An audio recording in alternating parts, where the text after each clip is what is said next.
Bonjour à tous et bienvenue dans cette nouvelle vidéo. Aujourd'hui on se retrouve en compagnie de la petite crapulette qui est juste là parce que voilà, je peux pas la laisser toute seule quand elle dort pas.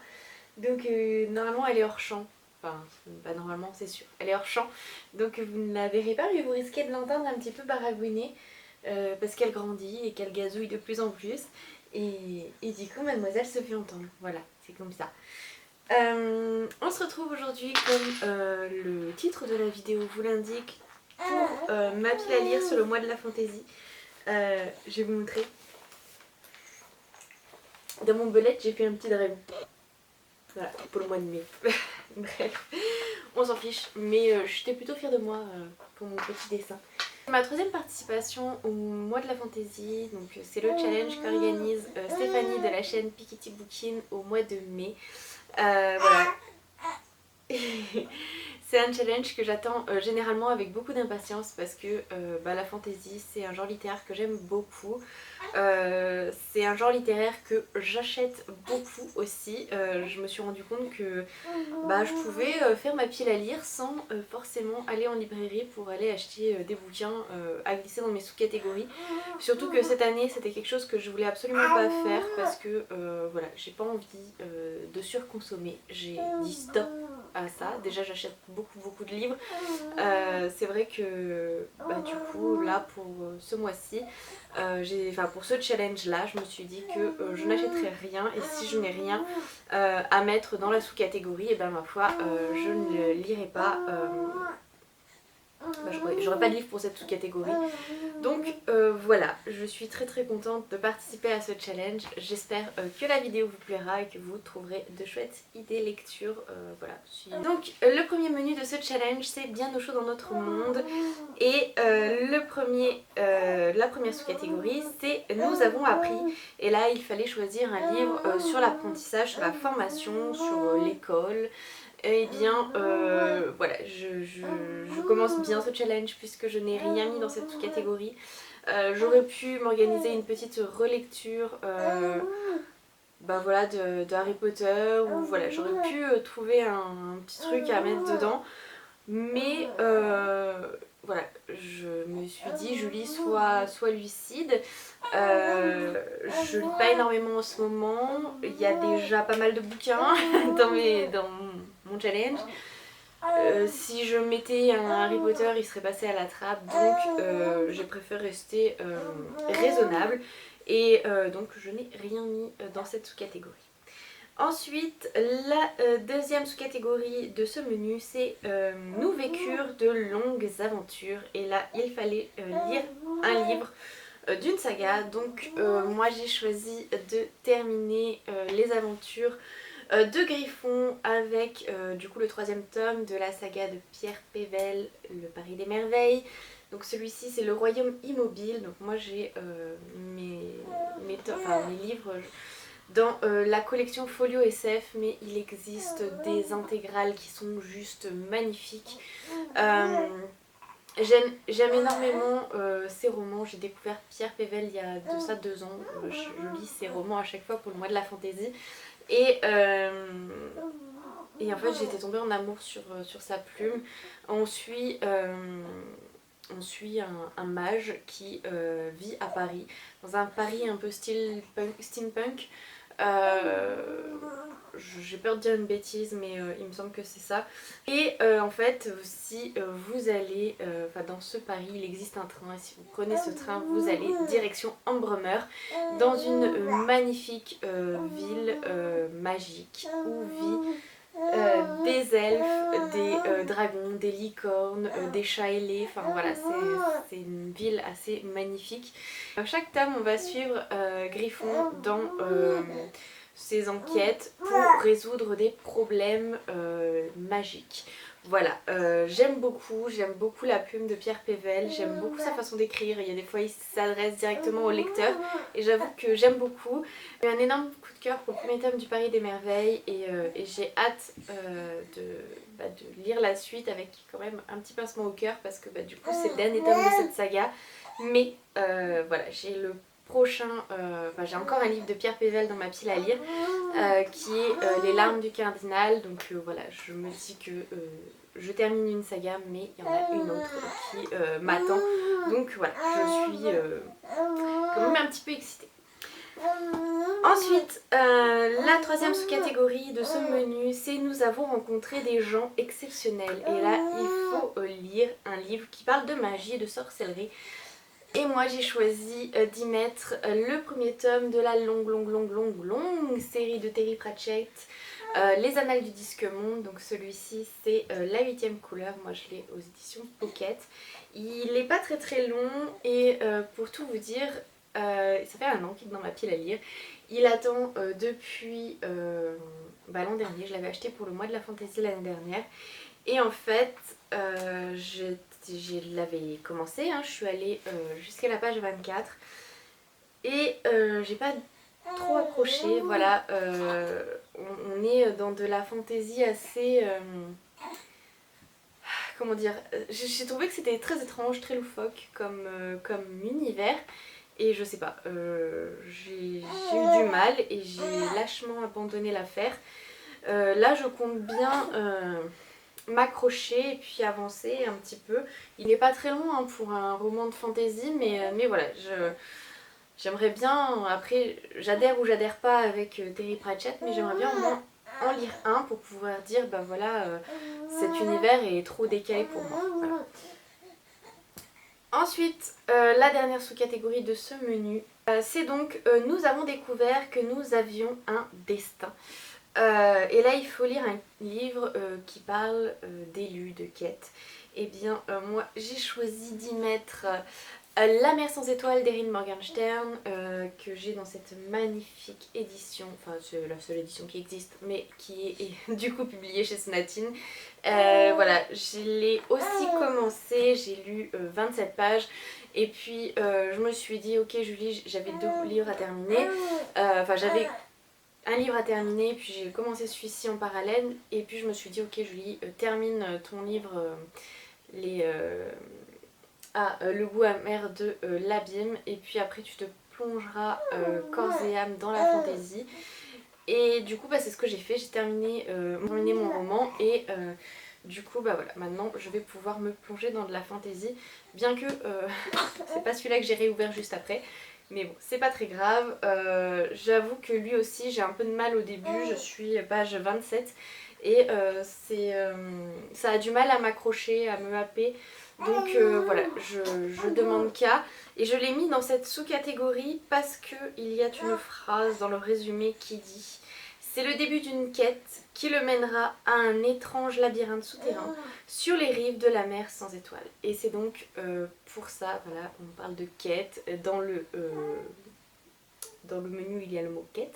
Donc voilà, je l'ai glissé ici, ni vu ni connu. Et j'espère vraiment être embarquée par cette aventure parce que le résumé me plaît énormément. Le deuxième menu de ce challenge, c'est nous traversons la forêt.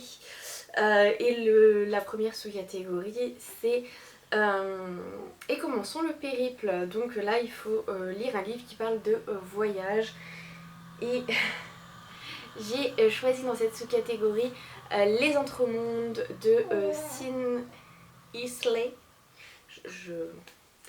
Voilà, j'ai me bouffé le nom de l'auteur. Bref, c'est le premier tome, donc L'Hôtel Invisible, paru dans cette magnifique édition de chez Lumen. C'est ma lecture en cours, comme vous pouvez le voir. Ça se lit très bien. Voilà, je suis chapitre 8. Pour tout vous dire, on est le 29 avril, je triche un petit peu. Mais voilà, comme je vous l'ai dit, j'ai terminé ma lecture... ma dernière lecture du mois d'avril et j'avais très envie, enfin voilà, je voulais une lecture du soir et du coup bah voilà, j'ai pris celle-là. Je me suis dit de toute façon si je prenais autre chose que de la fantaisie, j'aurais jamais le temps de le lire avant le début mai, donc je triche un petit peu. Voilà, hier soir j'ai lu 139 pages, ça se lit très vite, c'est de la littérature jeunesse, hein, voilà. Ça se lit hyper vite et du coup voilà, je le bouffe littéralement et je suis très contente parce que c'est hyper prenant, c'est hyper addictif et j'aime beaucoup. Voilà, donc ici on va suivre un jeune homme qui va découvrir un hôtel mystérieux, un hôtel où cet hôtel est une sorte de passage, un passage qui communique entre différents mondes, enfin entre différents pays, entre différentes régions. Et en fait, si vous ouvrez une porte, vous pouvez très bien atterrir à Paris, puis vous ouvrez la porte de la chambre d'en face et puis vous vous retrouvez devant les pyramides d'Égypte. Donc voilà, je trouve ce livre hyper intéressant. Et du coup, bah voilà, je suis hyper contente de le lire. Donc c'est ma gentille voisine qui me l'a prêté. On a fait du coup un swap cet hiver et je lui avais offert ce tome 1 et elle l'a adoré. Elle a d'ailleurs bouffé le tome 2 et, et voilà, je suis très contente de lui avoir offert parce que vraiment je le trouve très très bien. Et donc on parle de voyage et c'est parfait pour cette sous-catégorie. Ensuite, la deuxième sous-catégorie de ce menu, c'est à la rencontre des autres. Donc là, il faut lire un livre qui parle du petit peuple. J'avais rien à mettre dans cette sous-catégorie et puis je me suis dit, mais t'es bête Julie. Voilà, je sais pas si vous verrez bien, toutes ces bandes dessinées là, ce sont celles de mon chéri. Donc c'est la bande dessinée, la collection Elf. Voilà, donc moi j'ai du coup choisi de lire le tome 4 et le tome 5 parce que j'avais déjà lu les 3 premiers tomes il y a de ça 2 ans je crois. Et j'avais, voilà, c'était pas extraordinaire mais j'avais passé quand même un bon moment et puis voilà. Je me suis dit, j'ai plus de graphique et j'aime bien de temps en temps lire des bandes dessinées à côté de 2 lectures, vous savez, de 2 grosses lectures fantasy comme on peut avoir dans nos pieds à lire. Parfois une petite bande dessinée ça fait du bien pour digérer la chose. Donc du coup voilà, j'ai mis le tome 4 et le tome 5 de cette saga. Alors c'est pas des histoires qui se suivent, c'est à chaque bande dessinée vous avez une histoire complète et vous suivez un type d'elfe.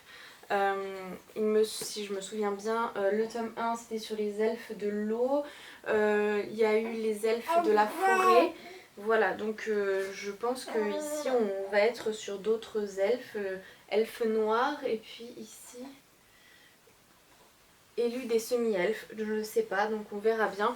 Voilà, c'était plutôt sympa, j'avais passé un bon moment donc je me suis dit ok, pourquoi pas, ça me fera 2 petites lectures en plus pour ce mois.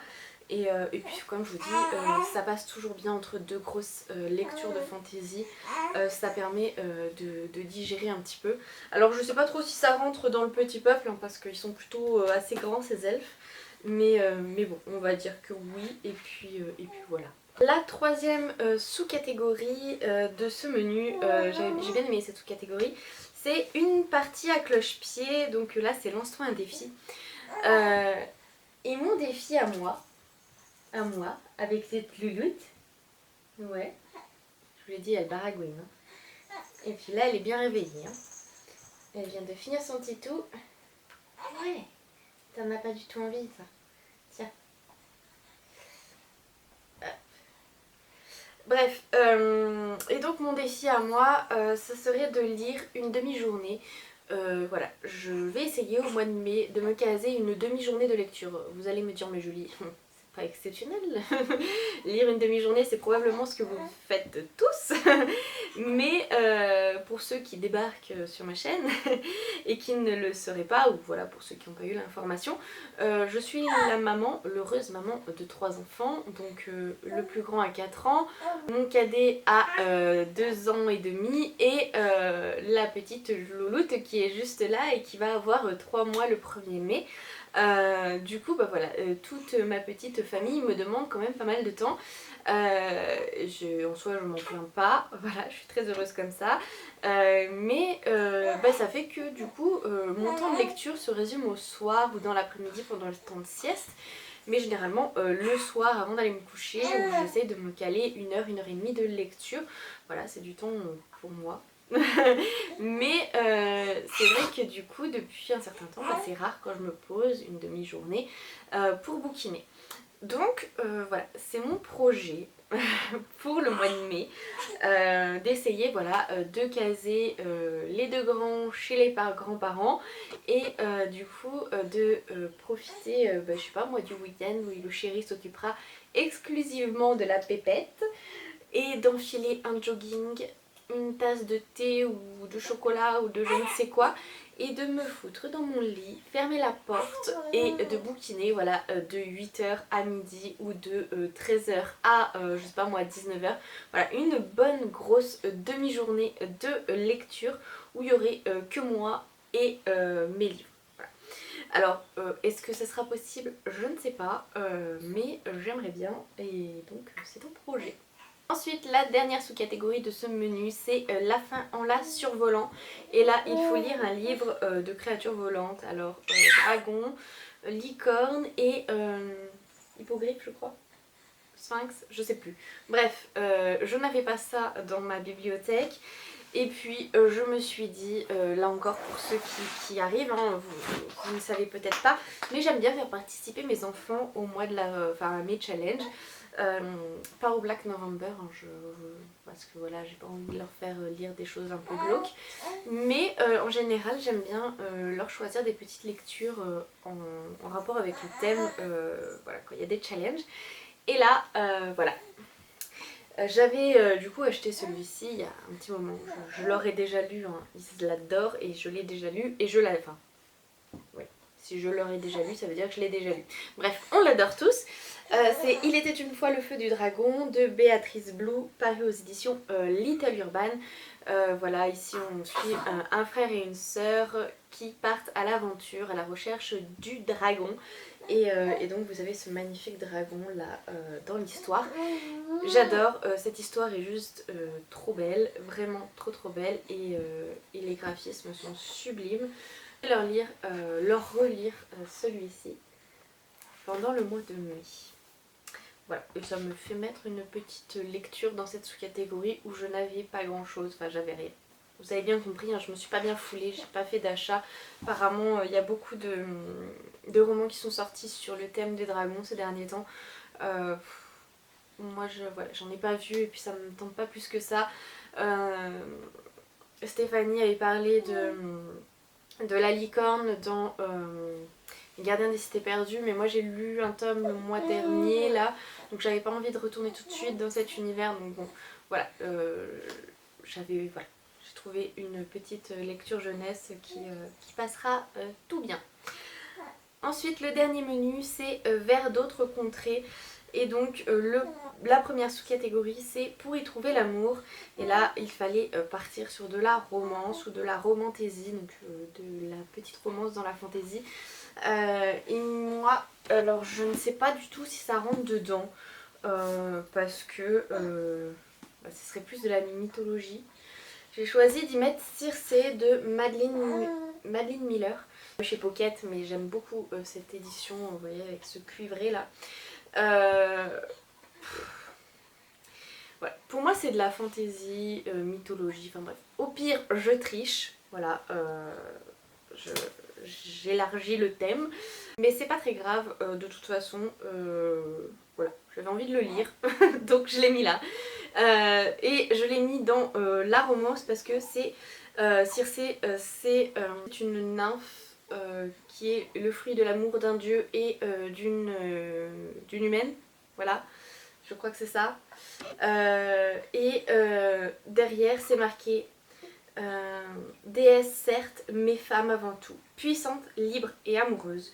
Donc voilà, je l'ai mis là, ça parle d'amour. Et j'ai très envie de le lire. Ça fait un petit moment, je l'ai vu beaucoup passer il y a l'année dernière ou l'année d'avant, voilà. Et du coup maintenant c'est sur mon tour de le lire, voilà. J'ai très envie de le lire cette année, il fait partie des livres que je souhaite absolument lire cette année, donc voilà. Celui-ci je l'ai mis là, et si je le lis pas, je pense pour le mois de la fantaisie, je le lirai en juin, parce que j'aimerais vraiment le lire. Voilà. Ensuite, la deuxième sous-catégorie de ce menu, c'est Pour y trouver un apprenti. Et là, il faut partir sur de la littérature jeunesse. Et hop, vous l'avez vu il n'y a pas longtemps dans un book haul. Donc c'est le premier tome du Monde des Willan, donc de Pierre Bottero. C'est La forêt des captifs. Moi je l'ai dans l'édition de chez Rajo parce que j'ai La quête des Willan dans cette édition là. C'est de la littérature jeunesse, je pense que La quête des Willan c'est lu très vite, hein, c'est écrit assez gros. Pierre Bottero, pour moi, et ça n'engage que moi, c'est un classique de la littérature fantasy jeunesse. Je vous ai déjà fait plein d'éloges sur la quête des Willan et j'espère en faire tout autant sur le monde des Willan. Ensuite, la troisième sous-catégorie de ce menu, c'est se laisser porter. Et là, il y a deux LC organisés, donc deux lectures communes organisées par Stéphanie, ou alors il fallait demander à quelqu'un de choisir une lecture pour vous. Et j'étais partie pour faire l'ALC parce que j'ai Elantris, donc moi il est en 2 tomes, donc parce que c'est dans les éditions Orbit, voilà, il a été publié comme ça, donc c'est Elantris de Brandon Sanderson, paru chez Orbit pour cette édition là. Donc le premier tome s'appelle La Chute, et puis j'ai le second tome là-haut, enfin bref, voilà. C'est le seul roman de Brandon Sanderson que j'ai dans ma pile à lire. Et j'ai très envie, là encore c'est une lecture que je souhaite faire cette année. Et quand je me suis inscrite du coup pour la LC et que j'ai vu le monde qu'il y avait pour la lecture d'Elantris de Brandon Sanderson, j'ai dit non. Voilà, je me suis pas inscrite du coup, j'ai pas osé. Je suis un peu timide. Vous allez me dire, mais Julie, c'est ridicule, tu partages sur YouTube et... Ouais, mais là je parle à ma caméra. Voilà. Bref, c'est complètement ridicule, c'est dommage parce que j'aime bien les LC, mais j'en ai fait qu'une seule. Mais voilà, quand je vois... quand je vois qu'il y a trop de monde, voilà, ça me... Voilà. Du coup, je vais lire en lecture commune mais toute seule le premier tome, enfin en tout cas celui-ci de la... Enfin, pour moi le premier tome d'Elantris. Et puis si ça me plaît, je poursuivrai avec le reste. Et ensuite donc pour terminer, la dernière sous-catégorie du dernier menu, c'est découvrir une nouvelle ville. Et là il faut partir dans de l'urban fantasy. Je ne crois que je n'ai pas d'urban fantasy et donc j'ai peut-être encore triché, je ne sais pas du tout si ça peut rentrer dans cette sous-catégorie parce que je ne connais pas du tout ce livre. C'est L'ours et le rossignol de Catherine Arden, paru chez Folio SF. Je ne connais pas du tout ce roman, alors j'espère que c'est de la fantaisie. Si ça ne l'est pas, tant pis. Voilà. C'est une amie qui me l'a offert, d'ailleurs il y a tout récemment. Je ne sais pas du tout de quoi ça va parler. J'ai pas lu le résumé, j'ai juste lu inspiré de contes russes. L'ours et le rossignol a su en garder toute la poésie et la sombre cruauté. Voilà, ça plus ce qui me fait passer un petit peu à la place rouge, il me semble que c'est ça, je connais très mal la Russie. Mais du coup voilà, je pense qu'on va être en Russie, voilà. Et du coup, pour moi c'est une nouvelle ville, une nouvelle contrée, parce que je n'ai jamais rien lu sur la Russie. Et voilà, je vais voyager vers la Russie. Enfin j'espère, parce que si ça se trouve c'est même pas, c'est juste inspiré, mais on va être en France, enfin bref, non peut-être pas en France. Parce que c'est traduit. Peut-être qu'on sera aux États-Unis. Donc voilà, on est venu à bout de cette vidéo, de ce monticule de livres qui m'attend tout au long de ce mois de mai. Voilà, je vais être honnête avec vous, je ne pense pas lire tout ça. Mais voilà, si j'arrive à lire 3 romans de cette pile à lire, plus mes bandes dessinées, je serai déjà très contente. Et voilà, je suis ravie de partager avec vous cette pile à lire. N'hésitez pas à me mettre en commentaire si vous participez au mois de la fantaisie. Moi c'est, comme je vous l'ai dit, un challenge que j'aime beaucoup. N'hésitez pas aussi à me dire voilà, quel livre vous avez prévu de lire au mois de mai. Et puis si vous avez lu un de ces romans, eh bien je vous invite à me mettre en commentaire ce que vous en avez pensé. Voilà, j'aime beaucoup ce côté échange. Voilà. Je demande beaucoup de choses en ce mois-ci, mais voilà. Je suis très curieuse et j'avoue que j'aime bien vous lire. Sur ce, je vous souhaite à tous une très bonne fin de journée. Je vous fais plein de gros bisous et je vous dis à très bientôt. Salut, salut!